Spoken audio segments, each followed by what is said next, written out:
राजस्थान में सीएम भजनलाल की बड़ी टेंशन। पूर्व सीएम वसुंधरा को मिल रहा टेंशन। केंद्र सरकार बचाने में लगे थे मोदी और शाह। राजस्थान बीजेपी में हो गया बड़ा खेल। वसुंधरा ने मोदी को चेताया, बीजेपी में हो जाएगी दो फाड़, कुर्सी खाली करवाएं श्रीमान।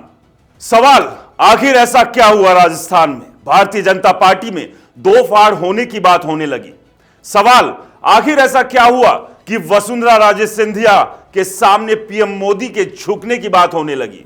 सवाल, आखिर ऐसा क्या हुआ कि राजस्थान के मुख्यमंत्री भजनलाल शर्मा के सामने वसुंधरा राजे सिंधिया भारी पड़ने लगी। अब जरा पूरा खेल समझिए। जैसा कि आपको पिछली वीडियो में भी बताया था, जब वसुंधरा की मोदी से मुलाकात हुई थी और अब नई कहानी शुरू हो चुकी है। आपको विस्तार से बताते हैं। जरा सोचिए, राजस्थान के मुख्यमंत्री भजनलाल शर्मा का बीजेपी के राष्ट्रीय उपाध्यक्ष और दो बार की मुख्यमंत्री रही वसुंधरा राजे से मिलना क्या हुआ कि सत्ता के गलियारे में कानाफूसी और अफवाहों का दौर शुरू हो गया। किसी ने कहा कि मंत्रिमंडल विस्तार जल्द होने वाला है और वसुंधरा के समर्थकों के अच्छे दिन आने वाले हैं। किसी ने कहा भजनलाल सरकार अब राजनीतिक नियुक्तियां करने वाली है और वसुंधरा ने अपनी ओर से अपनों की पर्ची भजनलाल को थमा दी है। अब जरा इस पर भी ध्यान दीजिए। पहले से ही कांग्रेस भजनलाल सरकार को पर्ची सरकार कहती रही है और वसुंधरा के हाथों ही राजनाथ सिंह ने बीजेपी आला कमान की तरफ से भेजी गई पर्ची खुलवाकर भजनलाल का नाम बुलवाया था। कुल मिलाकर 35 मिनट की इस मुलाकात में चर्चा जिस हिसाब से हो रही है, उससे तो साफ है कि राजस्थान की राजनीति में वसुंधरा की प्रासंगिकता कायम है, बल्कि दिन ब दिन और बढ़ रही है। वसुंधरा का दबदबा भले ही कम हुआ हो, लेकिन उनकी मौजूदगी हाशिए पर बिल्कुल नहीं डाली जा सकती। वसुंधरा राजे से सीएम मिलने उनके घर जाते हैं। 35 मिनट बाद खुशी खुशी बाहर निकलते हैं। कहा जा रहा है कि फरवरी में बजट पेश होगा, लिहाजा वसुंधरा से कुछ जरूरी टिप्स लेने गए थे। भजनलाल हो सकता है कि राय लेने गए हों और राय से संतुष्ट भी नजर आए हों, लेकिन इस समय प्रदेश में संगठन चुनाव की प्रक्रिया चल रही है, लिहाजा इसकी चर्चा जरूर हुई होगी। संगठन चुनाव के बाद प्रदेश अध्यक्ष चुना जाना है।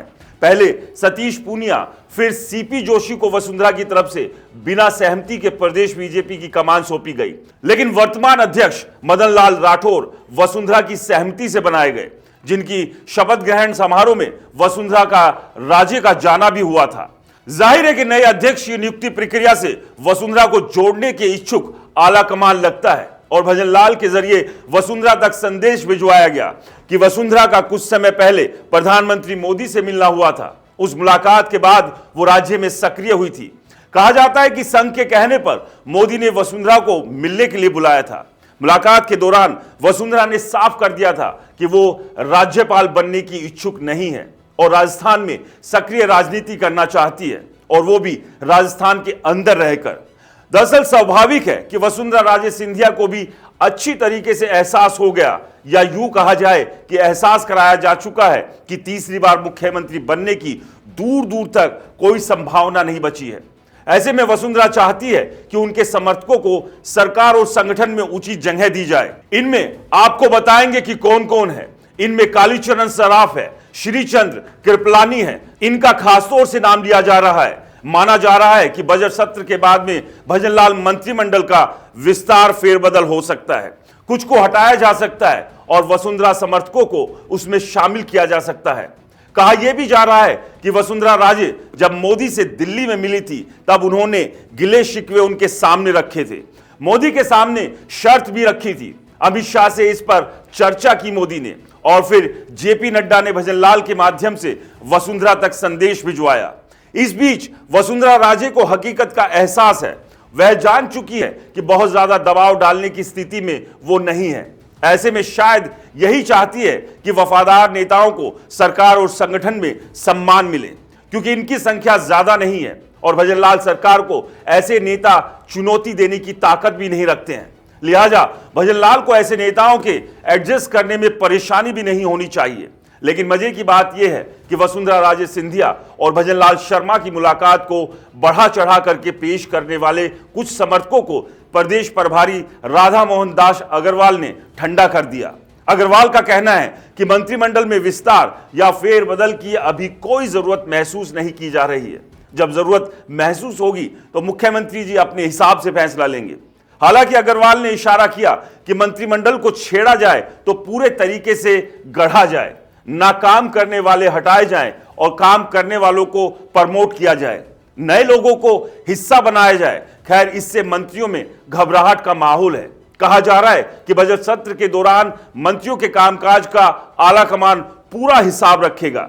बकायदा रिपोर्ट कार्ड तैयार किया जाएगा, यानी मंत्रिमंडल में विस्तार और संगठन में फेरबदल के साथ साथ सियासी पदों पर नियुक्तियां फरवरी के अंत तक या मार्च में हो सकती है। विधायकों से लेकर के अन्य नेताओं में से किसके अच्छे दिन आएंगे, देखना बड़ा दिलचस्प रहेगा। इसमें वसुंधरा समर्थक कितने होंगे, इस पर भी नजर रहेगी। लेकिन जिस तरह से वसुंधरा ने अपने मौजूदा वक्त की शक्ति का आंकलन किया और बीते वक्त जब राजस्थान में बीजेपी की सरकार बनी, वसुंधरा के जरिए ही मुख्यमंत्री की पर्ची निकाली गई, तो वसुंधरा को यह लगा कि साहब अब उनके मुख्यमंत्री बनने का सूर्य ऐसा लग रहा है कि अस्त होने की कगार पर है। चमत्कार ही होगा कि उनकी किस्मत में आने वाले दिनों में कभी वे मुख्यमंत्री बने। लेकिन उसका तोड़, उसका काउंटर पार्ट वसुंधरा राजे ने जिस तरीके से तैयार किया, पीएम मोदी से मुलाकात करके उन्होंने अपने मन की बात जो रखी शर्तों की शक्ल में, और जिस तरीके से मोदी ने उस पर अपने अंदाज में बातचीत की, उस पर समिति बनाने की कोशिश की, अब वसुंधरा राजे राजस्थान में भजनलाल सरकार के सामने एक मजबूत शक्ति के तौर पर खड़ी है। भजनलाल मुख्यमंत्री को अपनी कैबिनेट में वसुंधरा के करीबियों को, नजदीकियों को जगह देने के लिए सोचना पड़ रहा है। अब ऐसी स्थिति में आने वाले दिनों में माना यह जा रहा है फरवरी में बजट पेश होना है। आने वाले दिनों में क्या वसुंधरा की ख्वाहिशें पूरी होंगी या फिर वसुंधरा खेमा अगर अपनी ख्वाहिशों को पूरा होता हुआ नहीं देखेगा तो किस तौर पर बगावत होगी, किस तौर पर दोनों गुटों के बीच में टकराव की स्थिति बनेगी, क्योंकि टकराव वसुंधरा और शाह के बीच में है, मोदी के बीच में है। हमने किस अंदाज में पिछले 2 चुनाव से देखा है। अब ऐसी स्थिति में राजस्थान बीजेपी के अंदर 2 गुटों की बात कही जा रही है, लेकिन वसुंधरा राजे सिंधिया किसी गुटबाजी का नाम देने से बच रही है। वह इस नाम को पसंद नहीं कर रही है। माना यह जा रहा है कि अपनी उस सहजता के साथ में, अपनी तकनीक के साथ में वो अपनी बातों को मनवाने में लगी है, जो शायद वह करा भी ले जाए, और अगर ऐसा नहीं हुआ तो शायद इसका नतीजा कुछ दूसरी तरफ बाहर आएगा। खैर, इंतजार करते हैं कि आने वाले दिनों में राजस्थान की स्थिति और राजस्थान बीजेपी के सियासी वोट के किस करवट बैठने की अटकलें लगती है, उसमें तस्वीर क्या बनती है, देखना बेहद महत्वपूर्ण होगा। फिलहाल अभी के लिए इस वीडियो में इतना ही। आपको यह खबर कैसी लगी, आप अपनी राय कमेंट बॉक्स में जरूर लिखें। नमस्कार।